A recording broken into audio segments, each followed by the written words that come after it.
Alors que les professeurs se voient comme les grands perdants de la réforme des retraites, le ministre de l'Éducation nationale veut mettre les points sur les i. Jean-Michel Blanquer qui est en direct avec nous. Bonjour Jean-Michel Blanquer, merci d'être en direct. Bonjour. Vous êtes actuellement dans les locaux du rectorat de Paris, dans le 19e arrondissement, pour faire un point sur la situation. D'abord, les syndicats promettent 70% de mobilisation dans les écoles, 60% dans les collèges et lycées. Est-ce que vous confirmez ces précisions ? Ces prévisions?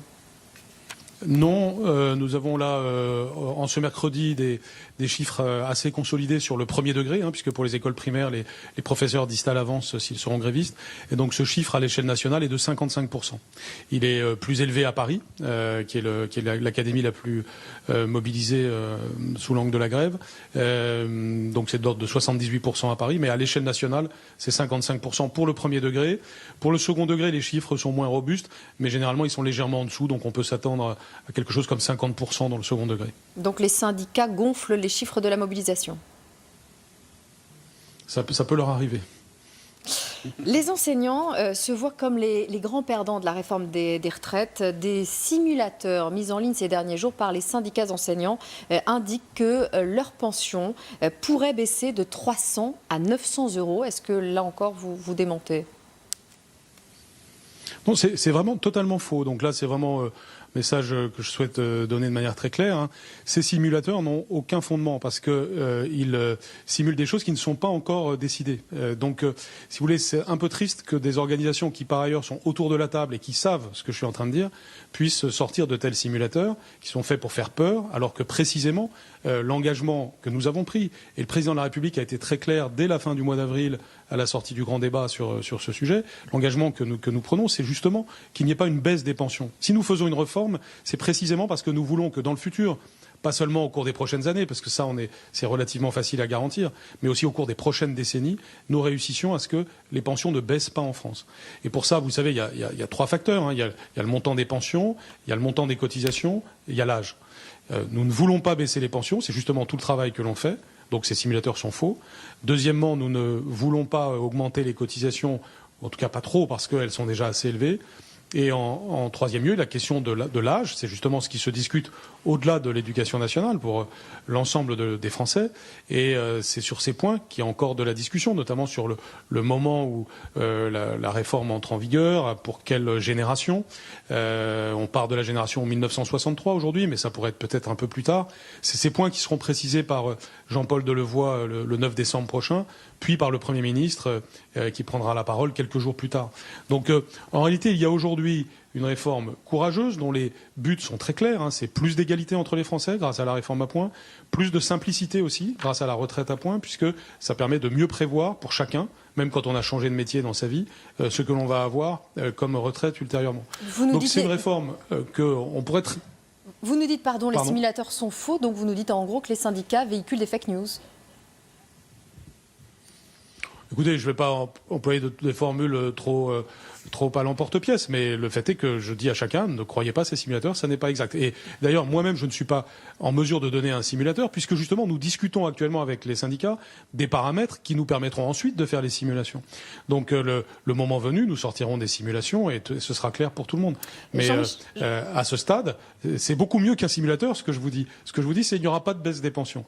Et j'ai même quelque chose d'encore meilleur à vous dire, c'est que pour arriver à cela, on va améliorer la rémunération des professeurs comme nous nous y sommes engagés. Donc si vous voulez, en réalité, nous sommes en train de faire d'une pierre deux coups, garantir la non-baisse des pensions et pour cela, améliorer la rémunération, notamment des entrées de carrière des plus jeunes, parce que c'est eux qui ont les rémunérations les plus faibles aujourd'hui quand on se compare à d'autres pays, et c'est justement eux qui sont concernés par la réforme des retraites et pas les plus âgés. Vous nous dites garantir la non-baisse des pensions. On va écouter un enseignant du syndicat SNUIPP. On commence avec des salaires très bas, on n'a pas des salaires très hauts non plus pendant l'ensemble de notre carrière. C'est dit, ça revient souvent au mois de septembre sur les salaires faibles des enseignants français par rapport aux moyennes des pays qui réussissent le mieux ou aux moyennes des pays de l'OCDE. Mais en fait, on accepte d'avoir des bas salaires parce qu'on a une garantie sur le fait qu'on aura un niveau de pension décent. Et là, on sait que c'est en train d'être battu en brèche et qu'on risque de se retrouver avec un niveau de pension équivalent à notre salaire d'entrée dans le métier. Qu'est-ce que vous répondez à cette enseignante syndicaliste par ailleurs? Pour maintenir les pensions à un même niveau, que comptez-vous faire? Donc précisément, prime, augmentation de salaire? Non, mais ce propos est très intéressant puisque ça corrobore ce que je disais et c'est le point d'appui de ce que je vais vous dire maintenant. C'est-à-dire qu'elle dit bien au début quelque chose qui est exact. C'est-à-dire qu'aujourd'hui, les salaires sont assez bas en début de carrière. Et c'est vrai que la réforme de retraite, parmi ces innovations, ne prend plus en compte les 6 dernières années pour les fonctionnaires en question, mais l'ensemble de la carrière. Donc c'est vrai que au premier degré, le raisonnement conduit à penser que ça va conduire à une baisse des retraites. Ça, c'est exact de dire ça. Mais nous l'avons dit tout de suite que nous allions justement travailler pour que ça n'ait pas de conséquences en matière de baisse des retraites. Et que donc, pour y arriver, on allait améliorer les rémunérations en début de carrière. Donc on fait d'un problème une opportunité, un levier pour une vision pluriannuelle de l'amélioration des rémunérations, notamment des plus jeunes, puisque désormais on prendra en compte l'ensemble de la carrière, et que par ailleurs, il se trouve qu'en effet, ce sont les plus jeunes qui sont, disons, les plus lésés aujourd'hui dans notre système. Donc on fait d'une pierre deux coups. Les syndicats le savent, puisque nous sommes autour de la table pour discuter de tout cela. Donc je trouve un petit peu dommage de faire semblant de ne pas avoir entendu ce que le président avait déjà commencé à dire à la fin du mois d'avril et que j'ai dit de manière de plus en plus précise et que j'ai encore reprécisé au travers d'une lettre que j'ai donnée aux organisations syndicales il y a maintenant au moins 2 semaines et qui est d'une lettre aux professeurs que j'ai envoyée hier. Ce sera ma dernière question, Jean-Michel Blanquer. Vous entendez tout de même l'inquiétude des enseignants aujourd'hui. Est-ce que le gouvernement n'est pas responsable en partie de cette inquiétude en ne disant rien de précis sur la teneur de la réforme des retraites? Non, qu'il y ait de l'inquiétude et des questions, c'est normal quand il y a une réforme très profonde et très structurelle. Et celle-ci est une réforme très profonde et très structurelle. Mais si vous voulez, on ne peut pas demander à la fois qu'il y ait beaucoup de concertation et que les décisions soient ultra rapides. Nous avons vraiment pleinement joué le jeu de la concertation. C'est le rapport de Levoy qui a duré plus d'1 année pour être réalisé en écoutant tout le monde.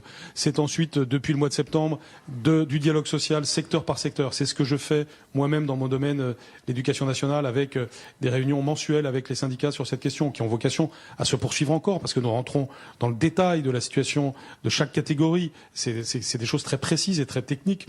Et donc nous sommes dans la concertation, donc ça prend du temps.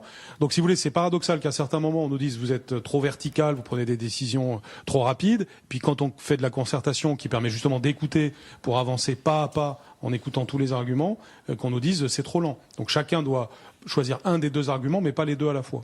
Donc là, ce que nous sommes en train de faire, c'est tout simplement d'avancer pas à pas.